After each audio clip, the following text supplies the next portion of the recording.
another Generation 2 Plasticon review! Woo! It's the evil Constructicons, Decepticon vehicles built to destroy planet Earth. More than meets the eye, they're robots in disguise. And the Constructicons combine to form the dreaded Devastator for really big destruction. But the Constructicons unearth big trouble, the heroic Dinobots, Snarl, Slag, and Grimlock. These massive monsters transform into mighty robots. They'll blast those Decepticons into extinction. Transformers Generation 2, Dinobots and Constructicons each sold separately. Welcome back to another Plasticon review. Today we're going to cover some more Generation 2 Dinobots! Yes, more G2 Dinobots, because you know, Dinobots are awesome. We love them. Anyway, let's go ahead and continue on with this, with Generation 2 Grimlock, the Turquoise one.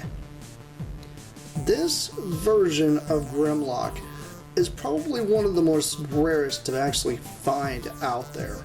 He tends to get mixed up a lot when you go and look him up on eBay and such. Mainly because the color is kind of bluish and most people don't realize that this isn't the actual true blue one.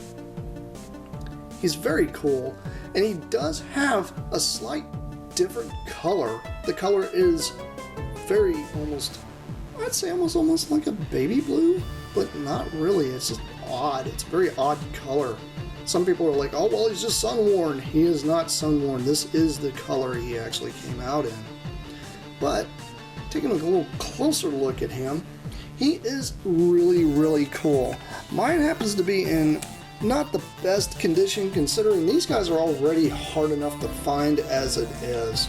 And I had to do a little bit of repairs to mine. He's very cool, though. I do like him a lot. He does have a lot of chrome wear that's happened to his arms, which is, you know, this happens over time. I thought about re-chroming him, but, you know, I'm just going to leave him the way he is, because I kind of like the idea that he is a bit battered. It just, you know, it shows a little bit of love and care that, you know, a lot of these toys tend to get over time. Some people are like, oh, well, you had the crap kicked out of him. Well, you know, he's probably well played with. That's what it was. Somebody loved the toy so much it actually took a little bit of a beating.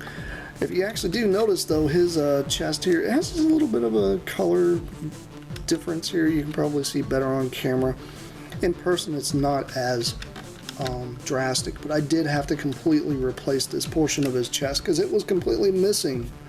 I did salvage this off a older G2 Grimlock that was completely busted and tried to color match, and I think I did an okay job. It's not too bad.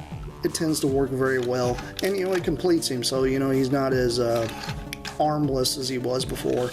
His tail here has barely any chrome on it anymore, which is fine, you know, that's okay. Like I said, I could re-chrome him, but I don't really want to. I kind of like the idea, you know, he's a little more beat up.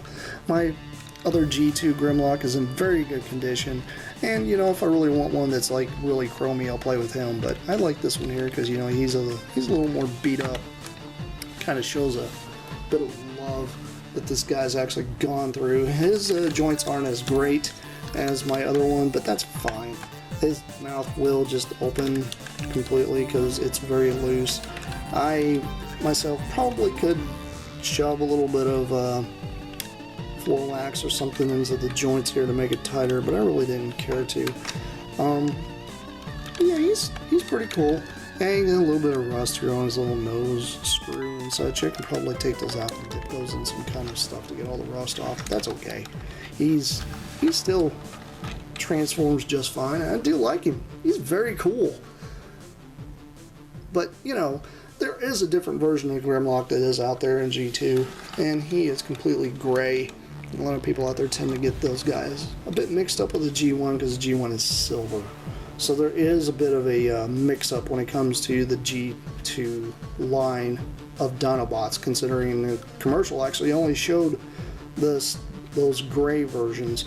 This guy never even got didn't even get a comic book release, which was what was crazy. I mean, even the G2 Grimlock, that's very blue, he got a G2 release in the comic book, but this guy here never got any kind of thing.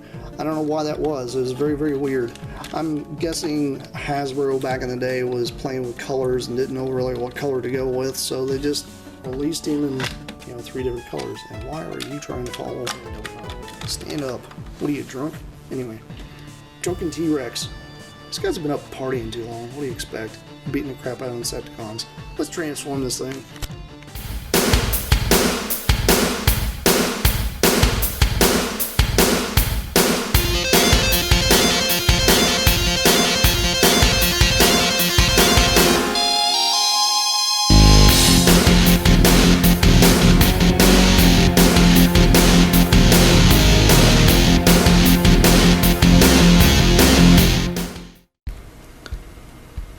Here is Grimlock in his robot mode.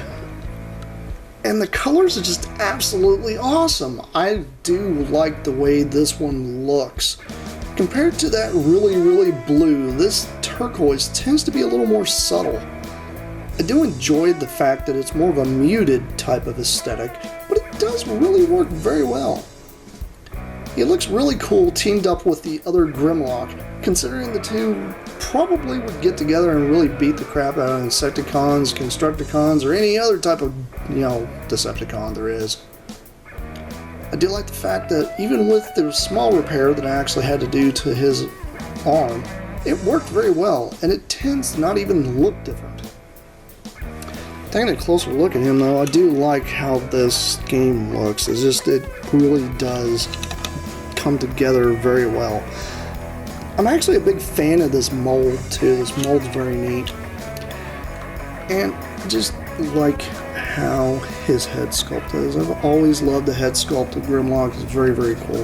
Especially with that crazy visor. And the whole translucent chest. I'm a big fan of that as well. But like I said, I had to completely repair it. This whole arm section, this entire part of his chest was completely gone, and I think I did a pretty good job trying to color match it the best I could. There are some parts here where a little bit of the paint kind of scraped off, which is fine, you know, considering that's a joint area anyway. It tends to come off over time, but it's not bad. It actually looks very good, and I think it works very well, especially considering, you know, I kind of salvaged him. He wasn't a junk lot that I got one time, and I can't complain considering, you know, these guys are hard enough to find. I do like the way the red waist really kind of pops on him though with this muted color. It's kind of odd how it just works. And, you know, Grimlock's always had a bit of a back heavy issue, but that's okay because Grimlock's cool. But these turquoise ones are very, very neat, and they're very cool to get a hold of. If you are very fortunate to actually get your hands on one, you really will enjoy this toy. Whether it's, you know, a little beat up like mine, or just pristine, or maybe you want to be, you know, be one of those people out there that actually gets one mint in package. You're lucky, I'm just gonna say, because it's hard enough to find one out of package. Well, this has been Plasticon. This has been yet another Generation 2 review. I'll see you guys around because I have plenty more coming your way. And this is me signing off. Peace out for now. Bye!